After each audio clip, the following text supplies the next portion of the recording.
Le mystère de mon frère. Y a-t-il quelqu'un dans votre vie que vous aimez profondément, mais dont l'absence vous pèse comme un lourd regret? Pour moi, c'est mon frère. Son absence est une cicatrice profonde, un écho douloureux qui ne cesse de résonner dans mon cœur. Nous n'avons pas perçu les signes annonciateurs, et quand la vérité s'est enfin révélée, il était déjà trop tard pour agir. Aujourd'hui, j'aimerais partager avec vous l'histoire de ce frère que je porte encore dans mon cœur, ce frère que je n'ai jamais pu oublier. Après leur mariage, mes parents ont traversé une période de désespoir en essayant de concevoir un enfant. Chaque échec les brisait un peu plus, jusqu'au jour où, après de nombreux examens à l'hôpital, ils ont enfin eu la joie de m'accueillir dans leur vie, moi, leur petite fille tant attendue. Mais leur rêve ne s'arrêtait pas là. Ils désiraient ardemment un garçon. C'est ainsi qu'ils se sont lancés dans une quête à travers le monde, à la recherche de remèdes et d'espoir, jusqu'à ce que Jules vienne au monde, 5 ans plus tard. Pour mes parents, Jules était bien plus qu'un enfant. Il était leur petit prince, leur trésor tant chéri. Nous l'adorions tous, moi la première, en tant que sœur aînée. Mes parents me répétaient souvent que Jules était mon seul frère et qu'il était de mon devoir de l'aimer et de veiller sur lui. Alors, nous ne nous disputions jamais. Ensemble, nous avons grandi, enveloppés dans l'amour et la protection de nos parents. Un soir, autour de la table, nos parents nous ont partagé une nouvelle qui brillait d'espoir. Après des années à économiser avec détermination, ils allaient enfin réaliser leur rêve d'acheter une maison. Nous avions toujours vécu en location et l'idée d'avoir un chez nous à nous emplissait tous d'une douce excitation. Lorsqu'ils ont trouvé la maison idéale, nous sommes partis la visiter ensemble. Elle avait 3 chambres et 2 salles de bain, parfaites pour notre petite famille. Après 2 mois de longues démarches administratives, le jour tant attendu est arrivé. Nous allions enfin emménager. Ce jour-là, avec une tendresse infinie, nos parents ont laissé Jules, leur petit prince, choisir sa chambre en premier. Il est entré dans la première pièce, a pris le temps de l'examiner, puis a déclaré, sans hésitation, que c'était celle-là qu'il voulait. Il n'a même pas ressenti le besoin de voir les 2 autres chambres bien plus grandes. Pourtant, cette chambre était la plus petite, mais elle avait un dressing. Et pour Jules, cela semblait suffire. L'installation dans notre nouvelle maison s'est faite tout en douceur, et nous étions tous remplis de joie. Ce nouvel espace devenait notre havre de paix, un lieu où chaque coin portait déjà les promesses de beaux souvenirs à venir. Jules avait 17 ans, en pleine dernière année de lycée, tandis que de mon côté, j'avais mis fin à mes études universitaires pour suivre une petite formation en alternance. Avec ma voiture, je l'emmenais parfois au lycée, partageant ces moments précieux de complicité sur le chemin. Laissez-moi vous parler un peu de Jules, mon frère si cher à mon cœur. Il était bien plus qu'un simple petit frère. C'était un véritable rayon de soleil, toujours bienveillant, toujours souriant. Il avait un don pour répandre la joie autour de lui. Ses blagues, parfois si simples, mais toujours pleines de malice, avaient le pouvoir de transformer n'importe quelle journée morose. Quand j'étais triste, c'était lui qui, avec une tendresse désarmante, parvenait à me redonner le sourire. Parfois, il parlait sans s'arrêter, même si personne ne l'écoutait vraiment, mais cela faisait partie de son charme irrésistible. Chaque soir, lorsque nous rentrions tous fatigués de nos journées de travail, c'était Jules qui, par sa simple présence et son humour, faisait fondre la fatigue et ramenait la chaleur dans la maison. Son rire était contagieux et son énergie inépuisable. Il n'était pas seulement mon frère, il était la lumière qui illuminait nos vies. En dehors de l'école, Jules était passionné de football. Depuis 2 ans, il avait plongé corps et âme dans ce sport qu'il adorait tant. À côté de ça, les jeux vidéo occupaient une place importante dans sa vie. Il pouvait passer des soirées entières devant l'écran, perdu dans des mondes virtuels, mais jamais au détriment de ses études. Il savait trouver l'équilibre, et lorsqu'il était temps de réviser, il mettait tout de côté avec sérieux et détermination. Mon cœur se serre chaque fois que je repense à lui. Jules me manque terriblement. Il y a des jours où je me surprends à me demander si les choses auraient été différentes si nous n'avions pas emménagé dans cette maison. Mon frère serait toujours parmi nous. Ce regret me hante et ravive chaque souvenir de lui, chaque instant partagé avec une intensité que les mots peinent à exprimer.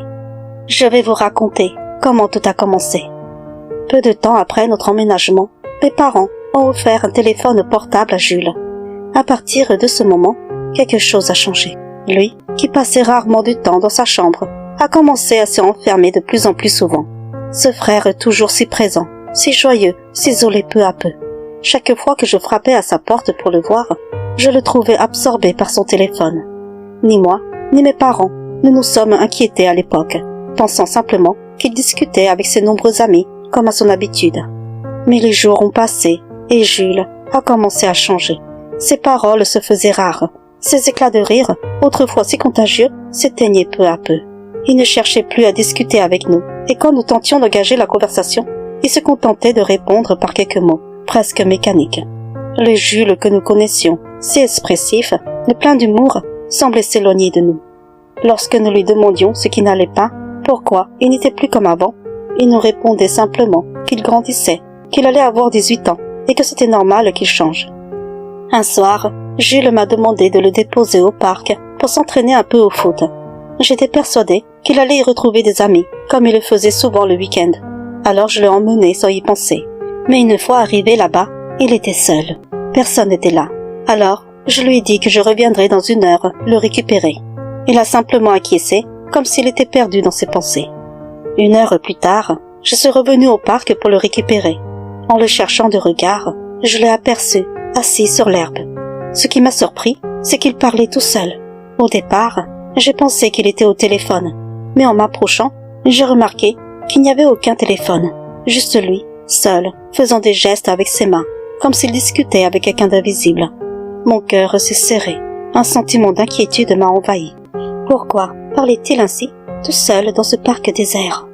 Je l'ai appelé, et il s'est levé pour me rejoindre à la voiture. Le silence pesait lourd. Je n'ai pas pu m'empêcher de lui demander avec qui il parlait. Sa réponse m'a laissé perplexe.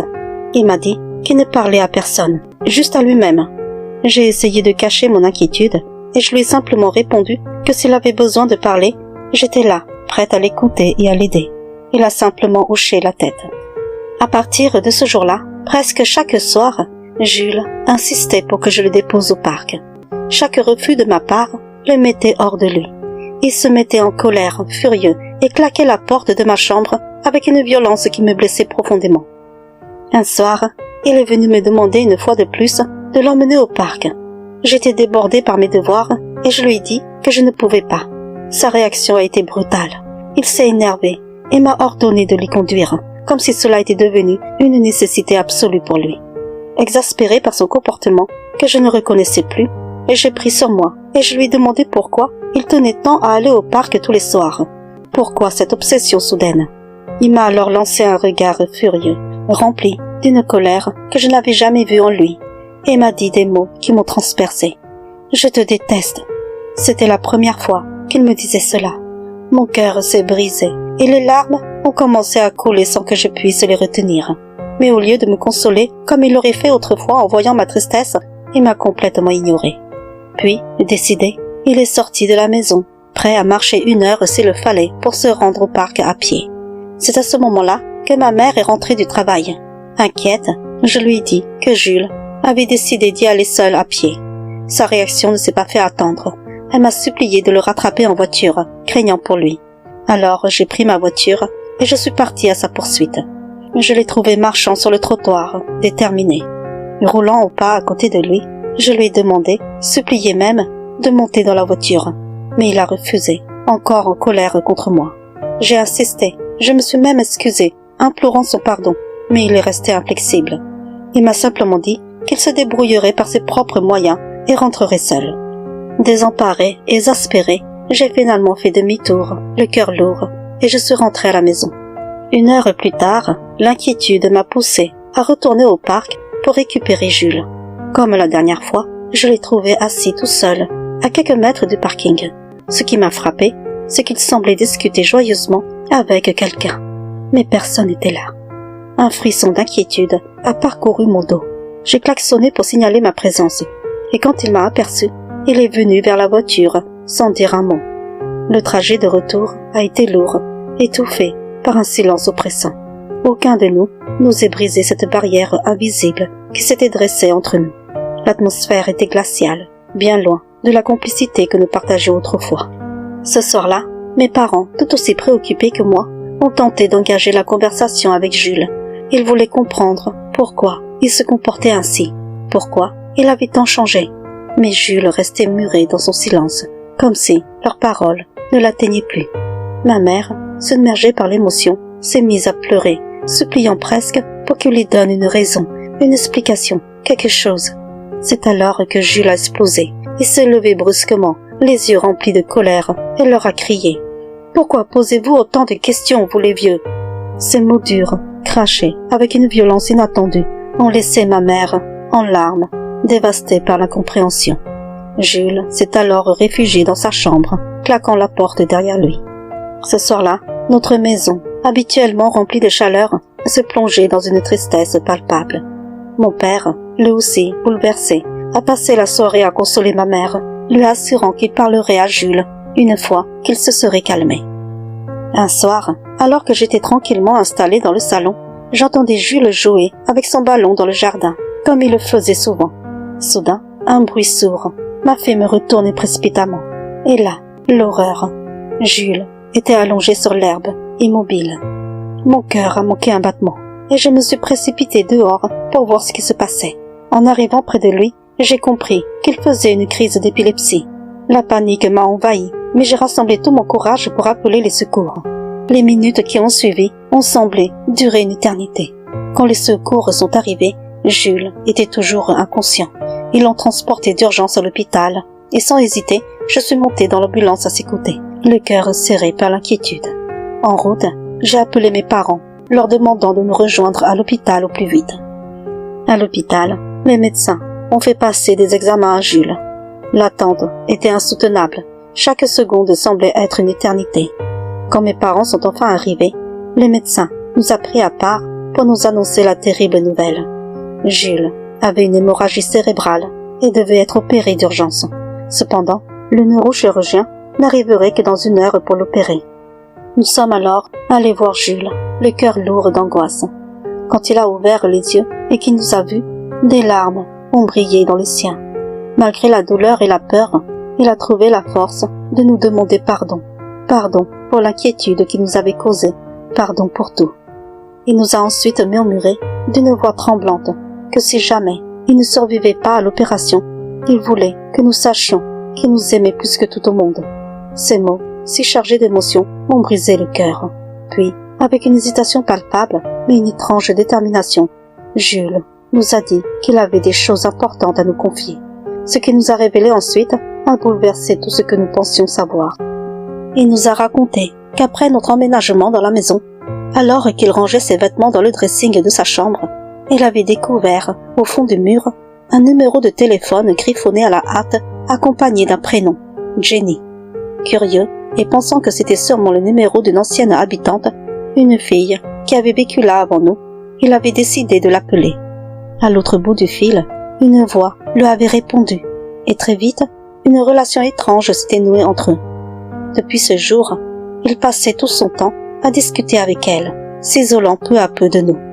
Jules nous a ensuite révélé la raison pour laquelle il insistait tant pour se rendre au parc tous les soirs. C'était pour rencontrer Jenny. Ce nom, ce secret enfoui, prenait soudain toute sa place dans notre histoire. Perplexe, je lui ai demandé pourquoi, à chaque fois que je venais le chercher, il était toujours seul, sans jamais personne à ses côtés. Je n'avais jamais vu cette fille. Il a baissé les yeux, hésitant, mais a fini par poursuivre son récit. Jenny voulait qu'il se marie, et si Jules refusait, elle menaçait de tout faire pour l'emmener avec elle. À plusieurs reprises, il lui avait répondu qu'il était bien trop jeune pour penser au mariage, mais Jenny ne voulait rien entendre. Déterminée, elle semblait prête à tout. Ce qui inquiétait Jules, c'était cette fascination inexplicable qu'il éprouvait pour elle, malgré ses doutes croissants. À chaque fois qu'il souhaitait la voir, elle ne pouvait le rencontrer qu'au parc, toujours le soir. Et à chaque fois, elle apparaissait de la même façon, sortant des ombres du petit bois à côté du parc, vêtue d'une longue robe blanche qui semblait flotter autour d'elle. C'est alors que Jules a compris qu'elle n'était peut-être pas humaine. Pourtant, malgré cette effrayante révélation, il ne parvenait pas à se détacher d'elle, comme si une force mystérieuse l'enchaînait à cette étrange fille. Après ces confessions troublantes, Jules était épuisé. Nous l'avons laissé se reposer, incapable de prononcer le moindre mot. Nous nous sommes simplement regardés, pris dans un tourbillon d'émotions, ne sachant pas quoi penser de tout ce que nous venions d'entendre. Lorsque les infirmières sont venues chercher Jules pour l'opération, il dormait profondément. Nous avons choisi de ne pas le réveiller, convaincus que ce n'était qu'un au revoir temporaire, certains que nous le reverrions après l'intervention. Jamais nous n'aurions imaginé que ce serait la dernière fois que nous croiserions son regard. Les heures se sont étirées en une attente interminable. Après 4 longues heures, le médecin est finalement sorti de la salle d'opération. Son regard grave a suffi à faire naître en nous une peur indicible.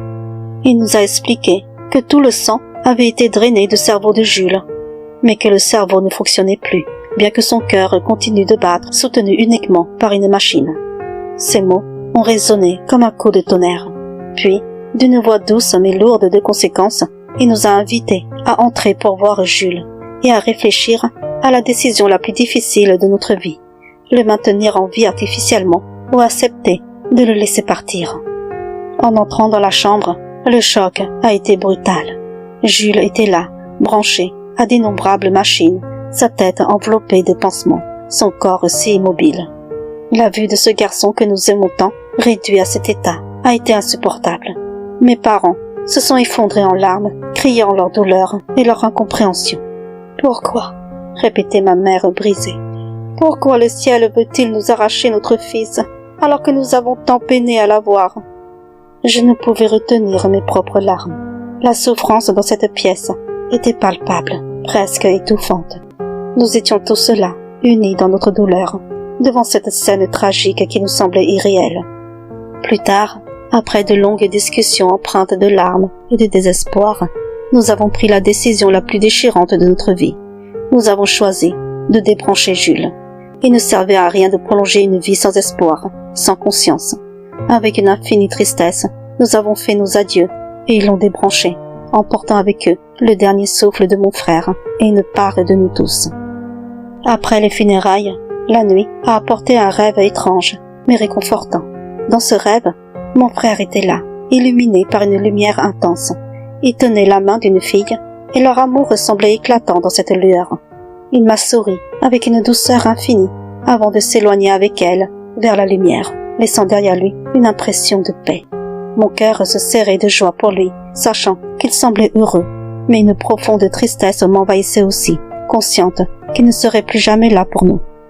Mon père, déchiré par l'incapacité de trouver des réponses à cette tragédie, a cherché des réponses ailleurs. Il a finalement contacté un chaman réputé, espérant comprendre ce qui s'était passé. Le chaman, dans ses visions, a révélé à mon père que Jules n'était pas destiné à mourir si jeune. Selon lui, quelqu'un était venu le chercher, et Jules semblait trouver une forme de bonheur dans son départ. Le chaman a conseillé à mon père de ne pas en vouloir à Jules, car il s'agissait de son propre choix de partir, une décision qu'il avait prise avec une certaine sérénité. Puis, en enquêtant sur les anciens propriétaires, nous avons découvert une tragédie encore plus poignante. Leur fille, qui s'appelait Jenny, avait perdu la vie dans un accident de voiture à l'âge de 19 ans. Après la disparition de Jules, notre maison est devenue un lieu de silence et de solitude. Chaque pièce, autrefois animée par les rires et les conversations, semblait désormais figée dans une tranquillité pesante. Le bruit joyeux de ses pas dans les couloirs, les éclats de rire et les échanges complices avaient disparu, laissant place à un calme presque oppressant. Nous étions tous plongés dans notre propre chagrin, repliés sur nous-mêmes, incapables de trouver réconfort et chaleur dans les échanges qui nous avaient autrefois unis. La maison, qui avait vibré au rythme de Jules, paraissait désormais vide et froide, chaque coin et recoin nous rappelant douloureusement son absence. Ce n'est qu'un an plus tard que nous avons commencé à briser le silence. Les premiers mots échangés étaient hésitants, chargés d'émotions contenues. Mais peu à peu, nous avons retrouvé le chemin des conversations, chaque échange portant le poids de notre deuil, mais aussi un soupçon d'espoir. Les discussions, bien que timides, étaient le signe que la douleur commençait à se transformer en souvenirs partagés, et que malgré notre perte, nous avions encore la force de reconstruire un semblant de normalité ensemble. Aujourd'hui, des années après, les souvenirs de mon frère continuent de hanter nos cœurs comme une plaie béante, incapable de cicatriser. Son absence se fait toujours sentir, un vide poignant que le temps peine à atténuer. Mes parents portent un poids lourd sur leurs épaules, rongés par la culpabilité d'avoir acheté cette maison, se demandant constamment si ce drame aurait pu être évité. Ils cherchent des réponses dans le passé, se demandant si le destin aurait été différent si nous n'avions jamais emménagé. Quant à moi, les questions tourmentent mon esprit jour après jour. Si nous n'avions pas emménagé dans cette maison, si Jules n'avait pas choisi cette chambre, serait-il encore parmi nous? Ces interrogations, pleines de regrets et de douleurs, demeurent sans réponse, marquant à jamais le cours de nos vies. Nous continuons à vivre avec cette empreinte indélébile, et bien que le temps passe, la présence de Jules nous manque profondément, laissant un écho de tristesse dans chaque recoin de notre existence.